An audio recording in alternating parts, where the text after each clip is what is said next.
Obrigada por enquanto, volto com você daqui a pouquinho com outras notícias aí do sul do estado, que agora Paulo Miller está de volta, está ao vivo, está aqui em Floripa e vai atualizar para a gente uma história de um atropelamento que aconteceu aqui em Florianópolis. Essa história acabou virando uma briga grande, briga de peso aqui, ó, peso de bolso, briga na justiça entre um bilionário aqui de Santa Catarina e um motoboy que foi atropelado na Beira-Mar Norte. Isso aconteceu em agosto do ano passado. Paulo Miller relembra o caso e atualiza para a gente. Paulo, por favor. Bom, primeiro falar sobre essa briga, né, desse bilionário aí, né, o Lucas Demate da Silva, de 27 anos, que é herdeiro da WEG, né, Márcia?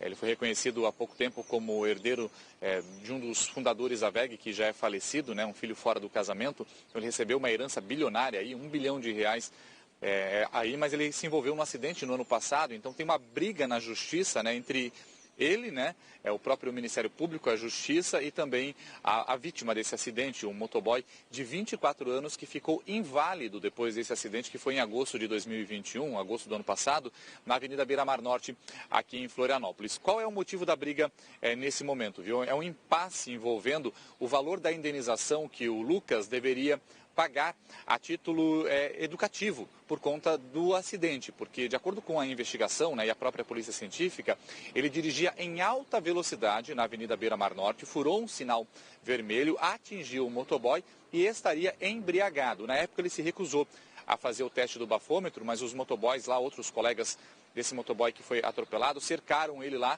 seguraram ele até a chegada da polícia. Então o que aconteceu? Em fevereiro desse ano, o Lucas ele assinou um acordo com o Ministério Público de Santa Catarina para pagar uma indenização de R$24 mil a título educativo por conta do acidente. Daí, em abril deste ano, a Justiça ela acabou analisando esse acordo e precisava fazer a homologação.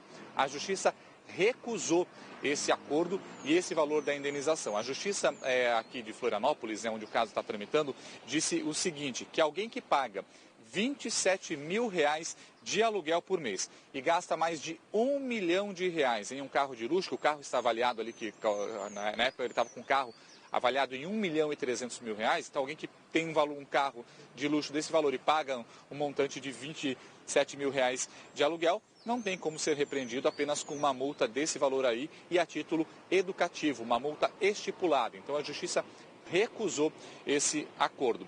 O carro que ele estava, ele pode atingir, né, o carro de luxo, uma velocidade de até 315 km por hora.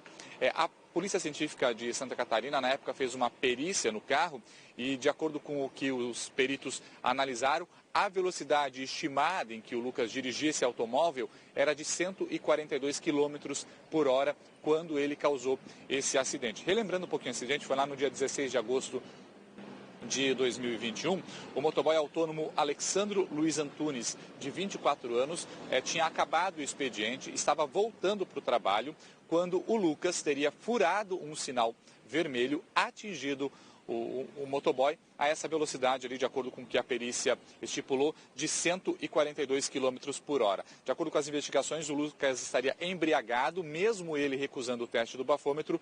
Os policiais constataram a embriaguez pelos sinais que ele apresentava.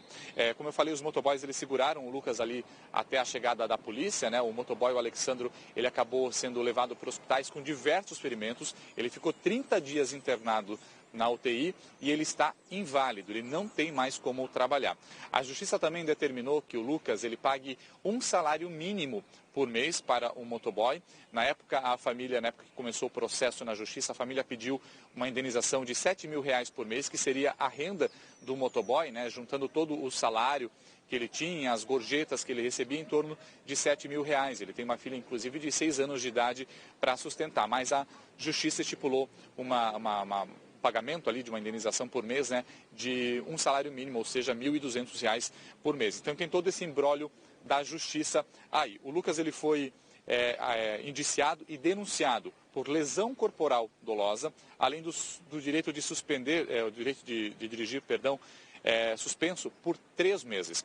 A gente procurou, né, a defesa do Lucas, né, eles informaram o seguinte, que eles vão apresentar um recurso contra essa decisão da Justiça, abre aspas, salienta-se que o montante da indenização, essa indenização ali de R$24 mil, é revertido ao Estado e não à vítima, cuja pretensão indenizatória é discutida em outra ação, numa ação civil fecha aspas, mas que essa ação civil ainda depende de julgamento. Só relembrando um pouquinho, né, o Lucas ele foi reconhecido, né, pela Justiça como herdeiro, então, de Egon João da Silva, que é um dos fundadores da WEG, né, a empresa de motores, né, multinacional aqui de Santa Catarina, com sede em Jaraguá do Sul, um dos herdeiros, né, filho, fora do casamento oficial do Egon. O Egon já é falecido, a Justiça deu esse reconhecimento, inclusive uma parte da herança ali do valor de R$1 bilhão que foi destinado a ele ali por conta da divisão ali dos bens do falecido. Então é esse todo imbróglio que está na Justiça agora. Claro que todas essas ações, viu, Marcia, ainda dependem de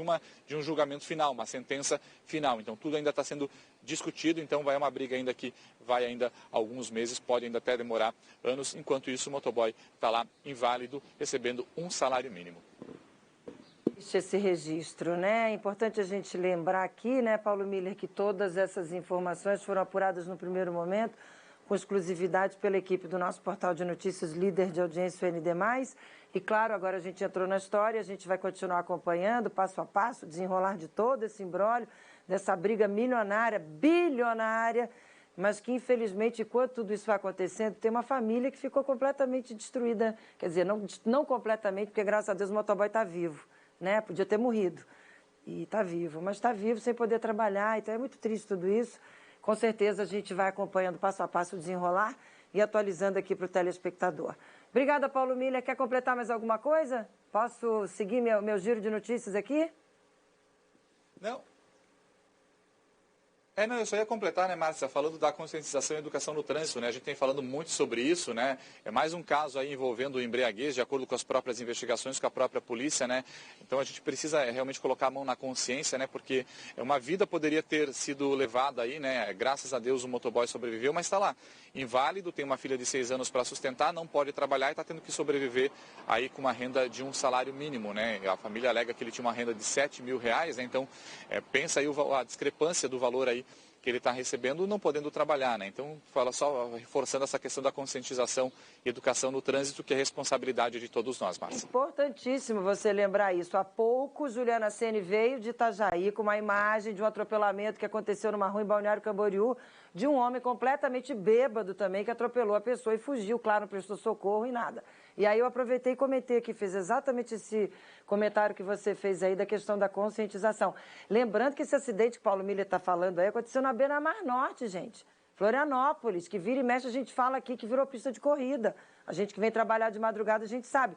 Principalmente quando é noite de feriado. Quando a gente vem de manhã cedinho, 3, 4 horas da manhã, a gente vem morrendo de medo, porque a gente está vindo trabalhar. Mas os outros, infelizmente, estão voltando da balada, bêbados, usando a Beira-Mar Norte como pista de corrida. É uma tristeza isso. Paulo Miller, é claro, o portal de notícias do ND+, vai continuar acompanhando, e a gente aqui no nosso SC no Ar também. O que tiver de atualização sobre esse caso aí, por gentileza, a gente traz para o nosso telespectador. Obrigada por enquanto.